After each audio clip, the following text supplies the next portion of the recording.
اعوذ باللہ من الشیطان الرجیم، بسم اللہ الرحمن الرحیم۔ پاکستان اور دنیا بھر میں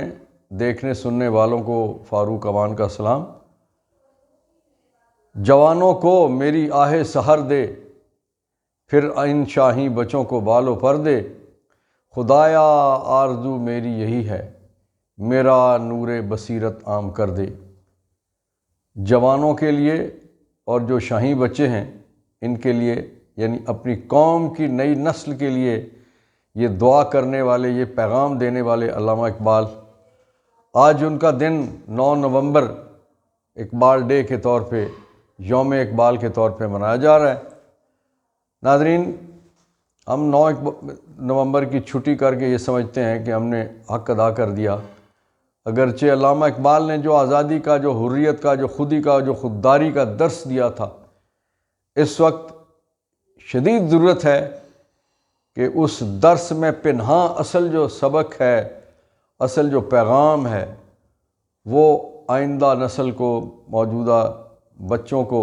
سمجھایا جائے، انہیں بتلایا جائے، انہیں باور کروایا جائے کہ شاعر مشرق آپ کے لیے کیا سوچتے تھے، آپ کو کہاں دیکھنا چاہتے تھے، آپ کا کیا مقام وہ تاریخ میں اور دنیا میں دیکھنا چاہتے تھے۔ ضرورت ہے اس امر کی کہ ہر موقع پہ، ہر تعلیمی ادارے میں،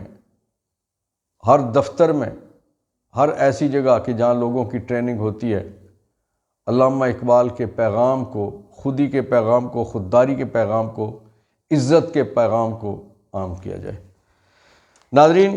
آج پاکستان لہو لہان ہو گیا ایک بار پھر۔ بلوچستان میں ریلوے اسٹیشن پہ دھماکہ خیز حملہ کر کے 2 درجن سے زیادہ پاکستانیوں کو شہید کر دیا گیا۔ بے شمار نقصان ہوا، جانی مالی۔ مال کا نقصان تو پورا ہو سکتا ہے، جانی نقصان پورا نہیں ہو سکتا۔ ایک ایک شخص، ایک ایک گھر کا نہیں، کئی گھرانوں کا وہ آس، امید، چشم چراغ،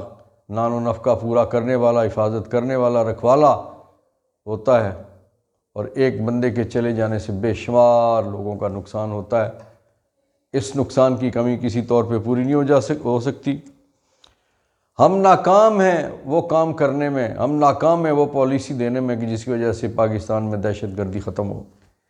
اس دھماکے کی ذمہ داری بلوچستان کی BLA نے تسلیم کر لی ہے، اور انہوں نے، ان کا غالباً کو مجید برگیڈ ہے، اس کے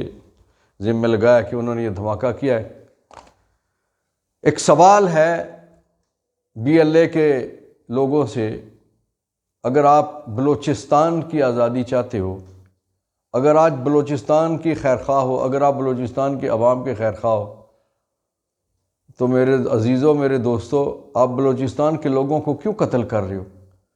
آپ بلوچستان کے وسائل کو، بلوچستان کے اثاثے کو، وہ ٹرین ہو، وہ جہاز ہو، وہ مارکیٹ ہو، وہ دکانیں ہوں، وہ بازار ہو، وہ لوگ ہوں، امام مسجد ہو، وکیل ہو، عام شہری ہو، مزدور ہو، ان لوگوں کو کیوں قتل کر رہے ہو؟ وہ اسی بلوچستان کے لوگ ہیں۔ آپ کی یہ جو آزادی کی بات ہے، آزادی کی تحریک نہیں ہے، یہ اس کے پیچھے کچھ اور پنہاں ہے۔ اگر آپ آزادی چاہ رہے ہوں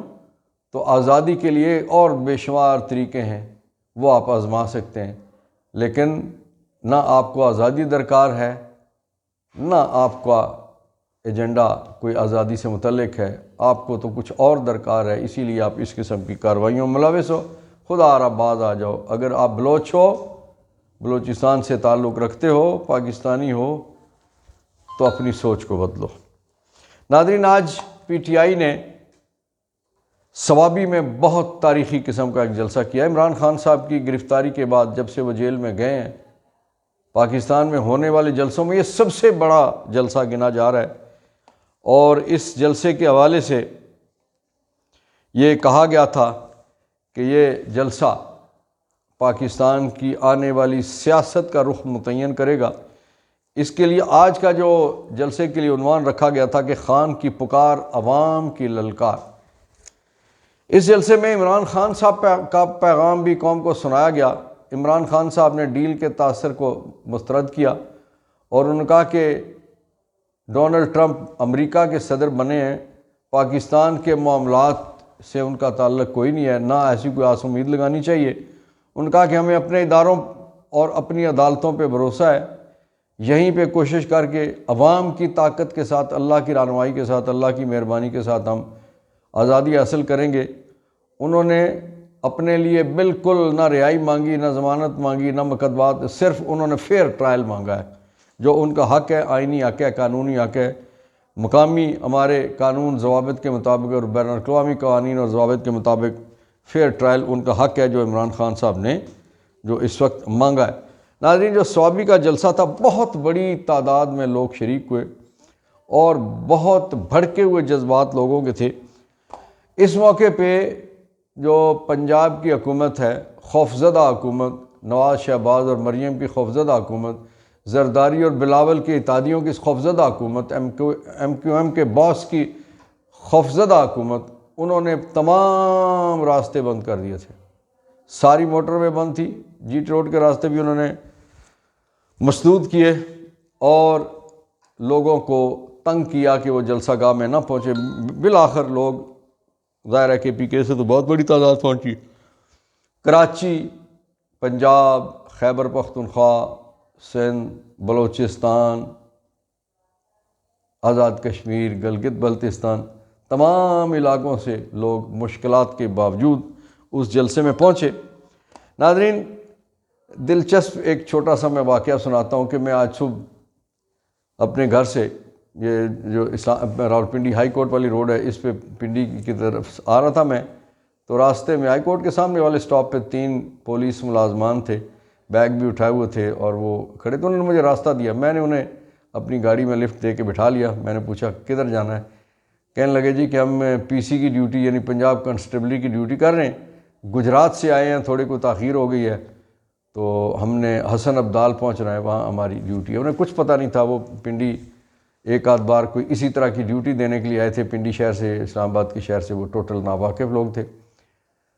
تو خیر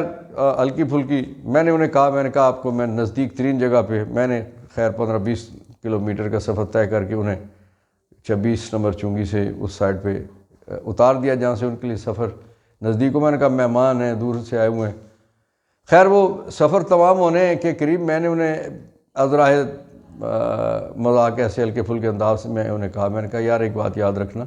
وہ شکریہ ادا کر رہے تھے، میں نے کہا ایک بات یاد رکھنا، شکریہ کی بات نہیں، آپ ہمارے مہمان ہو، کہ آپ نے پی ٹی آئی کے کارکنوں پہ ڈنڈا نہیں چلانا۔ تو آپ یقین کریں میں حیران رہ گیا، انہوں نے وردیاں پہنی ہوئی تھی اور وہ ظاہر ہے اپنی انتظامی ڈیوٹی دینے کے لیے جا رہے تھے۔ انہوں نے کہا جی ہم سارے خان کے ساتھ ہیں، ہم تنگ ہیں اس چیز سے۔ اور ایک جوان نے تو بڑے جذباتی انداز سے اس نے کہا جی دیکھیں کہ ہمارے علاقے سے کہیں سے بھی کوئی بندہ ان کا جیتا نہیں ہے، سارے دور تک وہ ہارے ہوئے تھے، بڑی شکست ان کو ملی تھی، لیکن اقتدار ان کے پاس یہ پاکستان کی بدقسمتی ہے۔ میں نے یہ سوچا کہ یہ جو خان صاحب فوج کے حوالے سے کہتے ہیں کہ 80% یا 90% فوج میرے ساتھ ہے، تو صرف فوج نہیں، باقی فورسز میں بھی اسی طرح کی ہی صورتحال ہے۔ ناظرین، جو جلسہ تھا اس میں چلو چلو اڈیالہ چلو کہ اور میرا یار تیرا یار، نہ وہ بھاگا نہ بیمار، قیدی نمبر 804، یہ سارے نعرے اس قسم کے نعرے لگے۔ شیخ وقاص اکرم نے بہت جذباتی تقریر کی اور انہوں نے صحیح انداز میں بازو آستینیں چڑھا کے، تو انہوں نے بہت جذباتی انداز میں، انہوں نے خاص طور پہ جو جملہ کہا مجھے بہت پسند آیا، ان کا نفاق کی بات کرنے والا لعنتی ہے، جو آپ کے علی امین کے خلاف، عمران خان کے خلاف، قیادت میں سے کسی اور کے خلاف کوئی بات کرے، سمجھیں کہ وہ ذلیل آدمی ہے، وہ بے حیا بے غیرت آدمی ہے۔ انہوں نے بہت سخت الفاظ استعمال کیے کہ وہ بے حیا اور بے غیرت آدمی ہے جو آپ کو اس طرح کی تفریق میں اس وقت ڈالے، اس وقت پارٹی کے اندر تفریق ڈالنے والا بے شرم آدمی، بے حیا اور بے غیرت آدمی ہے۔ سلمان اکرم راجہ صاحب نے کہا، انہوں نے کہا کہ ہم کوئی راکھ کا ڈھیر نہیں، ہم زندہ قوم ہیں، زندہ لوگ ہیں، اور ہمارے ساتھ جو کچھ ہو رہا ہے بہت ظلم اور زیادتی ہو رہی ہے، پوری دنیا میں اس کی مثال نہیں ملتی کہ جو لوگ اپنے آپ کو جمہوریت کا چیمپئن بھی کہیں، آئین کی بات بھی کریں، جمہور کی بات بھی کریں، اور پھر اس قسم کا سلوک کہ ماں بہنوں کے نہ آنچل کی پرواہ، نہ کہ گھر کے چار دیواری کی پرواہ، نہ بزرگی کی پرواہ، نہ کسی کے مستقبل کی پرواہ، اور اس قسم کے جو راکھ کا ڈھیر سمجھ کے ہمارے ساتھ سلوک نہ کیا جائے۔ ناظرین، قیادت نے اور بھی بہت سارے لوگوں نے خطاب کیا، بڑا جذباتی ماحول منظر تھا، اور قیادت نے یہ کہا کہ آئندہ جو لائے عمل ہے، لائے عمل کے حوالے سے ایک بات کہی گئی ہے کہ اسی نومبر کے مہینے میں حتمی اعلان کیا جائے گا، اور جو آخری مرحلہ ہوگا، کہا گیا کہ سفید، علی امین نے کہا کہ سفید چادر اپنی سر پہ لے کے نکلو، اور اگر فتح یاب ہوئے تو ہمارا اعزاز ہوگی، عزت ہوگی، نہیں تو وہ ہمارا کفن ہوگا۔ اور عمران خان صاحب نے خاص طور پہ جو جیل سے پیغام، اس جیل کے پیغام کو بھی عمران خان صاحب نے مسترد کر دیا ڈیل کے تاثر کو۔ انہوں نے کہا کہ ٹرمپ اپنے ملک کے صدر ہیں، ہم نے اپنے اداروں کے ذریعے سے، اپنی عدالتوں کے ذریعے سے اور خود کوشش کر کے ہم نے اپنے لیے انصاف لینا ہے۔ ناظرین، جو آخری اب وقت شاید آ چکا ہے کہ جو آخری جسے کہا جا رہا ہے کہ آخری دھرنا ہوگا، آخری لانگ مارچ ہوگا، آخری جلسہ جلوس جو بھی ہوگا، جلسے تو انہوں نے کہا کہ اب جلسوں کا وقت گزر چکا ہے، اب حتمی مرحلے میں ہمارا احتجاج داخل ہو چکا ہے۔ اب ہمارا احتجاج جو ہے وہ عمران خان صاحب کو انشاءاللہ العزیز اڈیالہ جیل سے نکلوا کے ختم ہوگا، اور حتمی اور نتیجہ خیز یہ احتجاج ہوگا۔ ناظرین، ایک ایسے مرحلے پہ کہ جب 26ویں آئینی ترمیم کے بعد اس ہو کے عالم میں، اس پریشانی اور پشیمانی کے عالم میں، 26ویں ترمیم کے بعد ٹرمپ کی جیت کچھ لوگوں پہ موت کا انہوں نے طاری کر دیا ہے، ایک کیفیت طاری کر دیا ہے، اور اس کیفیت میں جو نون لیگ کی قیادت ہے وہ بیرون ملک جا چکی ہے۔ لوگ حیران ہیں، سوال پوچھتے ہیں کہ علاج کے لیے پہلی بات تو یہ ہے کہ شریف ہاسپٹل جو ہے وہ موجود ہے، بے شمار لاہور میں اور ہاسپٹل موجود ہیں، پنڈی اسلام آباد میں ہسپتال ہیں، کراچی میں۔ مریم بی بی کا کیا ایسا مرض ہے کہ جس کا علاج وہاں یہاں نہیں ہو سکتا؟ مرض کا تو وہ بتاتے کوئی نہیں ہے۔ دوسری بات یہ ہے کہ علاج ان کے ابا جی وہ سارے یہ لندن سے کرواتے، یہ سوئٹزرلینڈ میں کون سا علاج ہے؟ عمران ریاض خان صاحب نے بڑی دلچسپ بات کی ہے، انہوں نے کہا کہ سوئٹزرلینڈ میں دو معاملوں کے لیے جاتے ہیں۔ پہلے وہ گھومنے پھرنے جاتے ہیں کہ وہ ظاہر ہے مزوں والی جگہ ہے، عیش و عشرت کی جگہ ہے، گھوم پھرنے کی جگہ ہے، اور دوسرے وہ لوگ جاتے ہیں دنیا بھر سے کہ جنہوں نے وہاں اپنا پیسہ چھپانا ہوتا ہے۔ اور جب دو نسلیں جائیں، بڑے بھی جائیں اور ساتھ چھوٹے بھی جائیں، تو اس سے مراد یہ ہے کہ جو بڑے ہیں ظاہر ہے سفر آخرت کی طرف ان کی عمر جا رہی ہے، ویسے تو کسی کا بھی پتہ نہیں ہوتا پہلے کون چلا جائے، لیکن جو دنیاوی حساب سے کہ وہ جو بڑے تھے وہ اپنی اگلی نسل کو ساتھ لے کے جا رہے ہیں کہ اپنے اکاؤنٹ ان کو منتقل کیا جائے، اپنا مال و زر ان کو منتقل کیا جائے۔ تو یہ سوئٹزرلینڈ جانے کی وجہ عمران ریاض کے بقول گھومنا پھرنا ہو سکتی ہے اور پیسہ چھپانا ہو سکتا ہے، اس کے علاوہ کوئی تیسرا اور کوئی نون مقصد نہیں ہے کہ جو سامنے اور جس کی وجہ سے کوئی ایسی بات کہی جا سکے کہ ہاں واقعی کوئی علاج کے لیے جایا جا رہا ہے۔ ناظرین، مقبوضہ کشمیر میں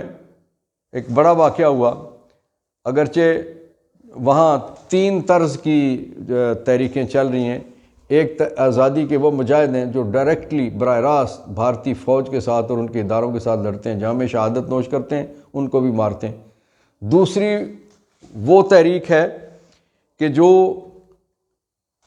آزادی کی تحریک، آزادی کی بات کرتے ہیں، انتخابی سیاست میں وہ حصہ نہیں لیتے، وہ کہتے ہیں ہم اسمبلی کو نہیں مانتے، اس ریاست کو نہیں مانتے، تو ہم سیاست میں حصہ کیوں لیں۔ اور تیسرے وہ لوگ ہیں